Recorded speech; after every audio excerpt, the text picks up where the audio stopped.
Bismillahirrahmanirrahim. Assalamualaikum warahmatullahi wabarakatuh. Waalaikumsalam warahmatullahi wabarakatuh. Yang terhormat kepada Ibu dosen Fitri Jumat Ramadhani MPD. Terima kasih telah hadir pada kesempatan ini untuk mendampingi saya presentasi hasil dari proposal saya. Baik, perkenalkan nama saya Junadi. Saya dari Program Studi Pendidikan Teknologi Informasi. Dan pada kesempatan kali ini saya ingin mempresentasi hasil proposal saya yang berjudul Pengaruh Pembelajaran Kolaboratif Berbasis Google Workspace for Education terhadap Keterampilan Komunikasi Siswa kelas 7 di SNPN 4 Monta.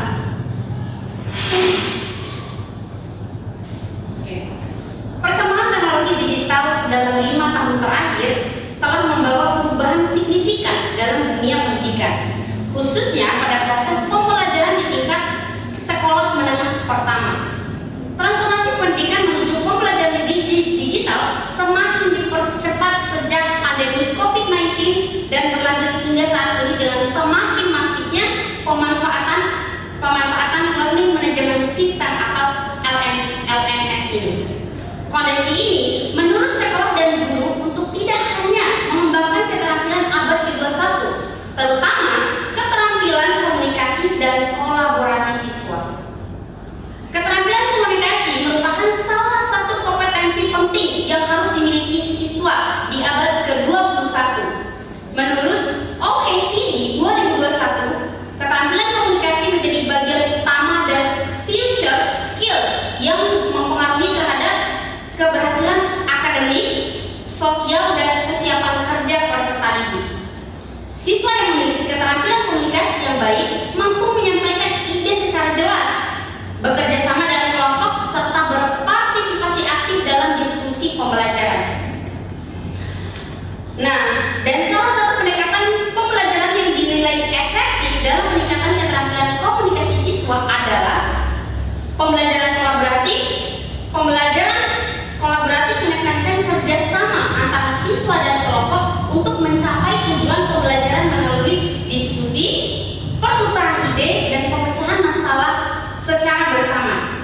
Menurut Johnson 2021, pembelajaran kolaboratif mampu meningkatkan interaksi sosial dan komunikasi siswa. Karena adanya ketergantungan positif antara anggota kelompok, setiap siswa dituntut untuk berkontribusi, menyampaikan pendapat, dan mendengarkan ide orang lain.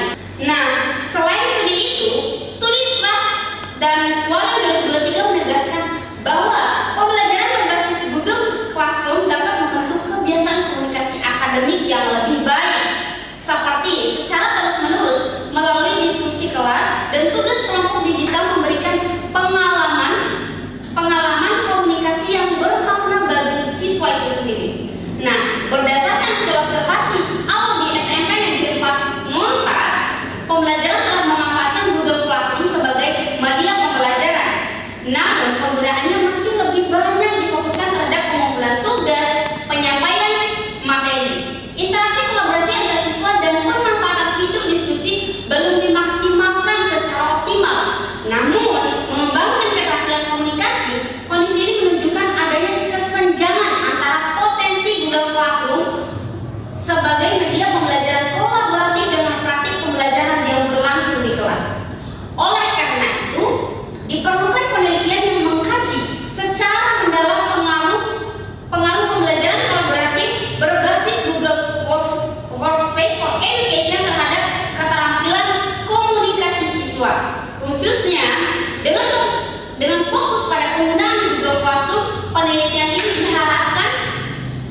Di dalam pembelajaran kolaboratif merupakan pendekatan pembelajaran yang menekankan kerjasama antar peserta didik dalam kelompok untuk mencapai tujuan pembelajaran bersama.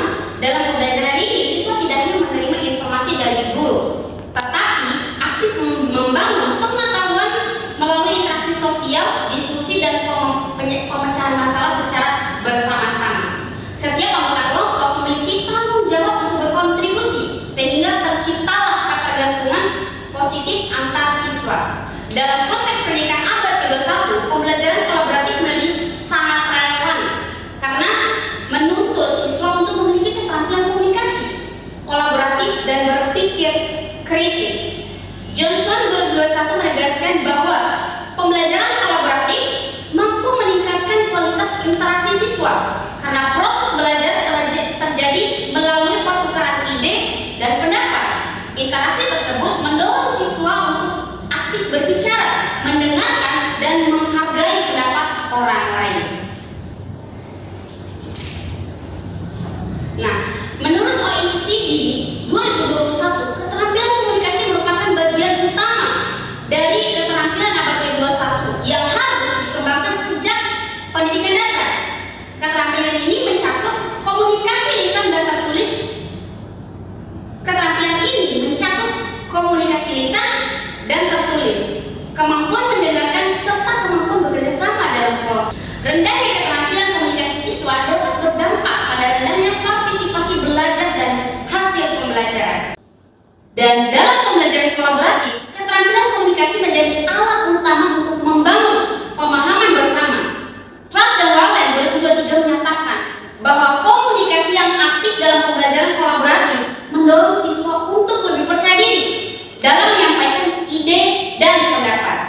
Melalui diskusi kelompok, siswa belajar menyusun argumen, menanggapi pendapat orang lain, dan menyampaikan kesimpulan secara sistematis.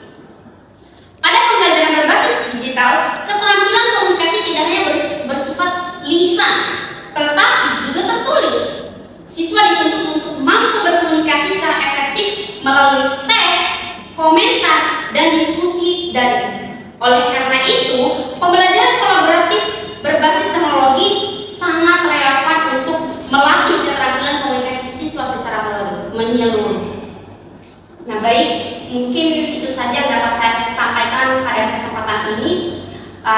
Untuk selanjutnya saya berikan kesempatan kepada para ibu dosen untuk menyampaikan apa yang menjadi evaluasi atau tambahan atau pertanyaan untuk saya. Baik, waktu saya persilakan. Oke, terima kasih sudah memberikan waktu untuk bertanya. Baik, Apa sudah siap untuk menjawab pertanyaan? baik siap. Di sini saya ada beberapa pertanyaan. Yang pertama, apa instrumen yang digunakan untuk mengukur keterampilan komunikasi siswa? Baik, izin menjawab. Saya menggunakan instrumen tes keterampilan komunikasi yang terdiri dari 5 soal esai dan observasi langsung selama proses pembelajaran. Tes keterampilan komunikasi ini akan digunakan untuk mengukur kemampuan siswa dalam mengungkapkan ide, menyampaikan pendapat, dan berinteraksi dengan orang lain. Selain itu, saya juga akan melakukan observasi langsung selama proses pembelajaran untuk mengetahui bagaimana sih siswa berinteraksi dengan teman-teman dan guru tersebut. Oke, banyak. Ya. Pertanyaan yang terakhir, hipotesis apa yang kamu gunakan pada penelitian kamu? Hipotesis.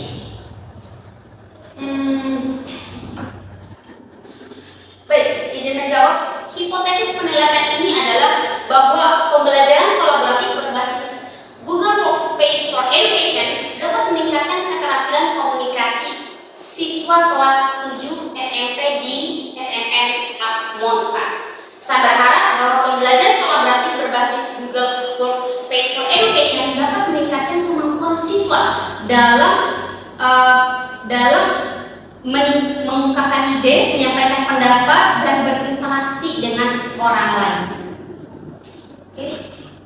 Pertanyaan yang terakhir, Baik. bagaimana dasar penelitian kamu? Penelitian ini menggunakan desain penelitian ini menggunakan desain kuasi eksperimental dengan satu kelompok eksperimen dan satu kelompok kontrol. Kelompok eksperimen akan mendapatkan pembelajaran kolaboratif berbasis Google Workspace for Education, sedangkan kelompok kontrol akan mendapatkan pembelajaran konvensional. Saya akan membandingkan hasil tes keterampilan komunikasi antara kelompok eksperimen dan kelompok kontrol untuk mengetahui pengaruh pembelajaran kolaboratif berbasis Google Workspace for Education terhadap keterampilan komunikasi siswa. Ada tambahan lagi? Tidak ada, dan silakan kamu tutup presentasi. Oke, baik. Baik, terima kasih atas kesempatannya pada hari ini. Saya ucapkan terima kasih kepada Ibu dosen, Ibu Fitri Jumlah Ulama dari MPD. Mungkin itu saja yang dapat saya sampaikan pada kesempatan kali ini. Lebih dan kurangnya saya mohon maaf. Wassalamualaikum warahmatullahi wabarakatuh. Waalaikumsalam warahmatullahi wabarakatuh.